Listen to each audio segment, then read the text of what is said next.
আমার কাছে যেই আসে অল্প টেকায় চাঁদের দেশে পিনিক হইব ভরপুর। জয়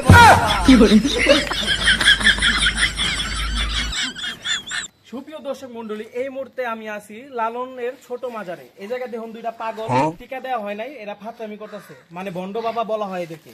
আপনারা এই জায়গায় কি করতেছেন? এলো খা আর 20 টাকা চাঁদের দেশে যা, টাকা পয়সা বেশি লাগে না এই লালন বাবার দরবারে। হেই, আমি কেটে খাইবার আইছি, আপনার এই জায়গায় কি করতেছেন ওইটা কোন? আমরা এই জায়গায় আইছি লালন বাবার পাগলা মাজারে, তোমার লালন মেলায় ভরপুর সিদ্ধি খাইতে। তুমি এই জায়গায় সাংবাদিক, তুমি এখানে কি করতেছো? আমি তো আর একটু খাও। আমি তো আইছি আপনাকে ইন্টারভিউ নিতে। আর এটা কেরা? এটা পাগলামি করতেছে। এটা হলো ছোট পাগলা। ছোট পাগলা না? তো আপনি কিছু কইতে চান ভাই? না ভাই, এটা পিনি কেসের। আচ্ছা ভাইয়া, আপনারা যে এখানে এই যে এগুলা খান, আপনাদেরকে কেউ কিছু বলে না?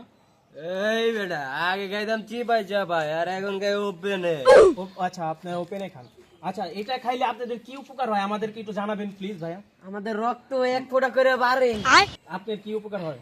এটা খাইলে সোজা চাঁদ দেশে যায়, মানুষের টাকা পয়সা দিয়ে চাঁদ দেশে যায় আর পারে না। সুপ্রিয় দর্শক মণ্ডলী, জয় বাবা।